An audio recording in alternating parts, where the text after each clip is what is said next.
Hello, and welcome to Homegrown KC, podcast dedicated to exploring Kansas City's fascinating history and sharing stories from its rich past. I'm your host, Laura. Join me today as we explore a piece of Kansas City's history.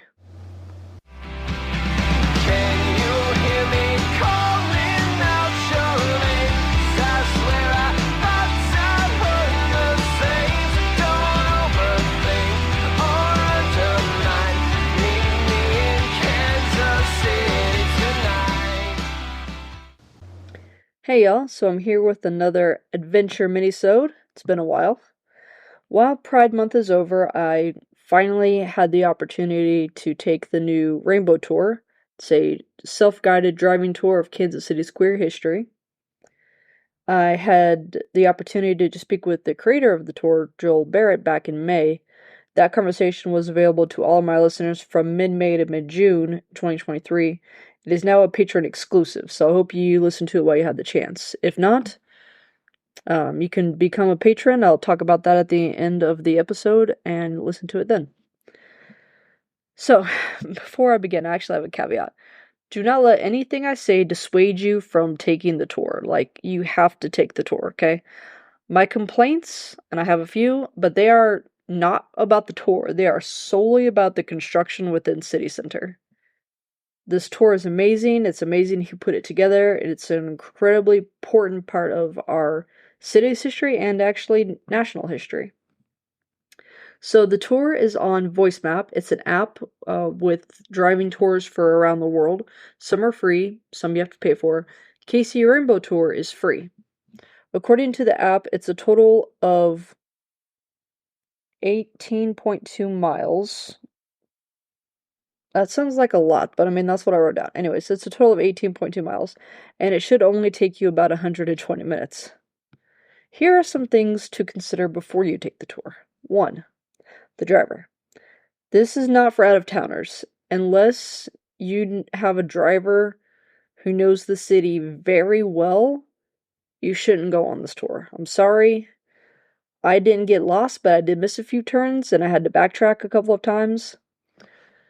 I had to take so many fucking detours. And I'm not even apologizing for the F-bomb because I was so frustrated over this. It's all due to construction. Most of it is because of the streetcar extension, but I mean, it's summer, which means it's construction season in Kansas City. Yeah, just, let me reiterate. You need to have a driver. They need to be from the city. Map. It is possible to do it solo. I did. But I feel like it's actually better if there's one person driving and following the directions and then one person that is like solely focused on the history. Also, if you have trouble with the app, which I did, you can use their website. It's voicemap.com. And if you go through the website, then what you do is you read step-by-step directions. It'll say something like, turn left on X street. Go for several miles, then turn right on X street, right? It's like reading out, it's like reading the old MapQuest printouts. Ugh, let's not get tongue-tied, but it's not that time. Rather than just following a highlighted line like your modern maps app. I feel like if you're using the VoiceMap app, then you get to follow the map and you don't have to manually click on next step, right? Also, I have reason to believe that it's synced to your GPS, therefore it'll automatically play the audio in the correct spot rather than, again, manually tapping on each of the audio bits. Bathroom. Either look over the map, plan where you're going to stop that has a bathroom that is open to the public before you begin the tour, or just know that you're not going to stop, therefore you should go to the bathroom before you start the tour and you should not have anything to drink. I didn't have anything to drink, but I spent most of the tour trying to think about how much, trying to focus on not thinking about how much I had to go to the bathroom. timing. Specifically time of day. So I did it early afternoon. Road traffic, cars themselves wasn't bad. It's just the traffic from the construction. However, I think Sunday morning would be the optimal time to do this. Fewest cars about. Also, the map may the app voice app may say it's only an hour and a half drive, but I drove for 2 hours and did not finish. I think I only saw. Actually, I went back and looked. I think it was about 3/4 of the stops. But yeah, so just plan accordingly, and make sure you have enough gas in your tank. Please see the reasons above. Again, don't let anything that I just said convince you to not go. It's so informative, so deeply researched and well organized. There is a little backtracking built in, but that's just because of the city's organization. I mean, he couldn't control what history happened where, right? Also, Joel, does most of the narration, and his voice is rather soothing. I like it. The audio quality is spectacular. Even the interviews are very clear. It's no difficulty hearing anyone. So highlights from the first half of the tour. Womantown. So I first heard about this last year when KCQR did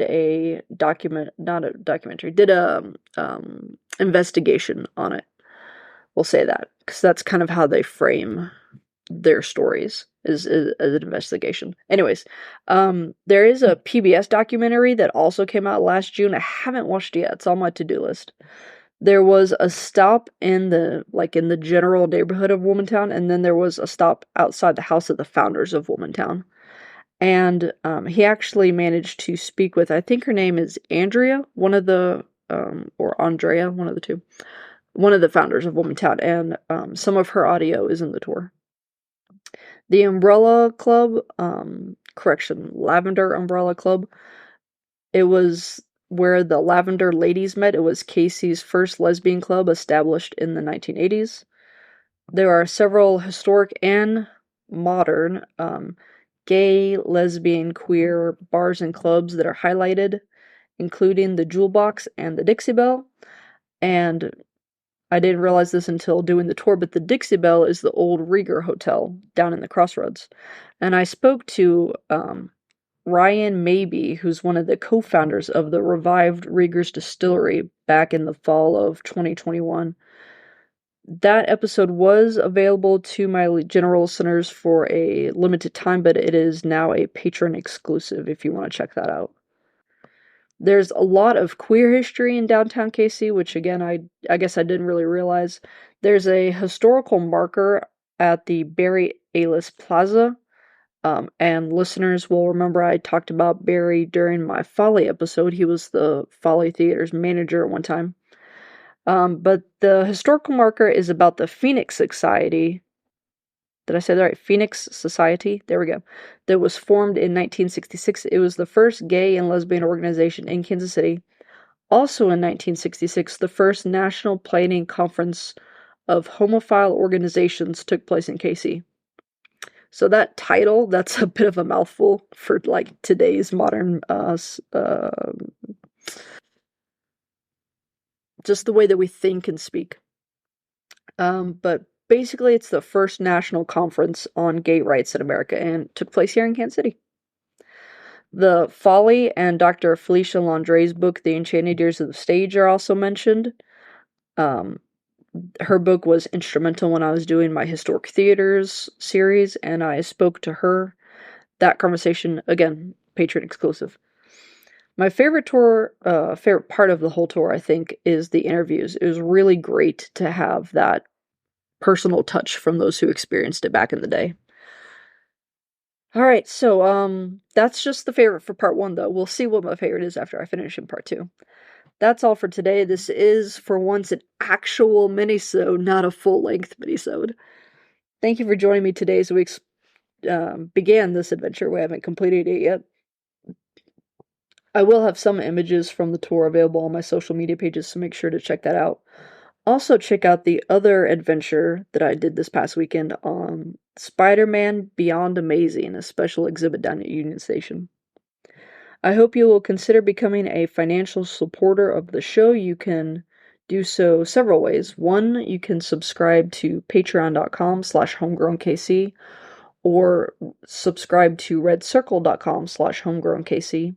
You can also give a one-time donation at redcircle.com/homegrownkc or coffee.com/homegrownkc. That's ko-fi.com. You can give as little or as much as you want, even as little as $1 a month. Once you sign up, subscribe to the show, you'll be charged that day and then on the first of every following month. If you become a patron, you get 3 things. 1, you get an item from the merchandise store valued at $5 or less. 2, you get a shout out on every episode and social media posts, so thank you Bjorn and Joan for your continued support. You also get access to all this exclusive bonus content that I've been talking about. Additionally, if you donate on Ko-fi, 1% of the donation will automatically go to help fight climate change, which is something that I'm passionate about. My most recent patron episode was with Jennifer Lovesey Mast, probably the world authority on Worlds of Fun history. I'm sorry, patrons. I know that you're waiting for it. Thank you for your patience. I don't have this out to you yet. I should have time to get it out to you this weekend, though. If you cannot support me monetarily, you can still support me by following, subscribing, and liking all of my why are we getting tongue-tied? Social media pages. That's Facebook, Instagram, Pinterest, Tumblr, and Twitter. I also have a YouTube channel. I am Homegrown KC on all of them. Make sure you rate and review me wherever you listen, but especially on Apple Podcasts. You can visit my website for additional information. That's homegrownkc.wordpress.com. And sign up for my newsletter on my website. That's the only place in which you can sign up for my newsletter. Once a month, you'll get an email from me that says, here's what's new and going on, and here's what you can look forward to. If you have any questions, comments, concerns, or episode suggestions, you can email me at homegrownkcpodcast@gmail.com or send me a private message on any of those social media pages. For merchandise, visit zazzle.com/store/homegrown_kc_store.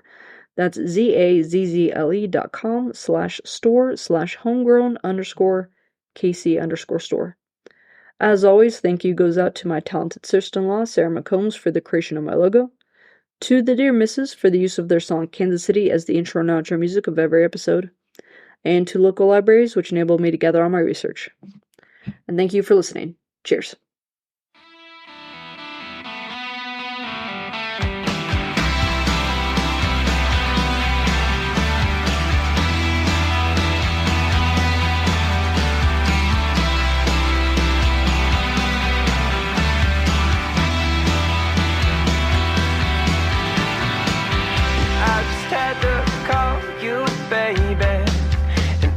Had to ask you this tonight, 'cause I can't seem to shake this feeling, and I can't seem to get you off my mind.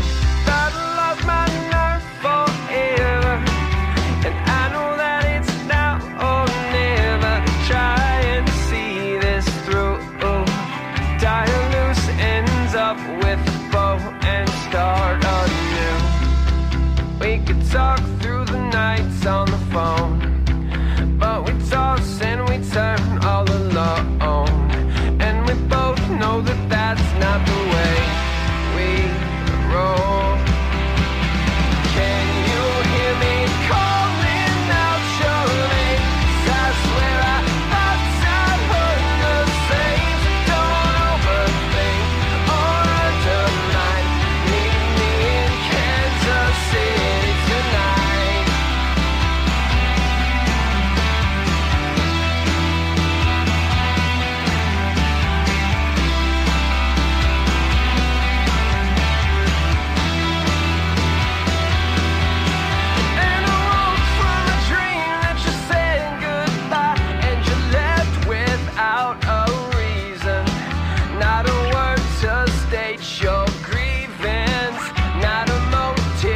for your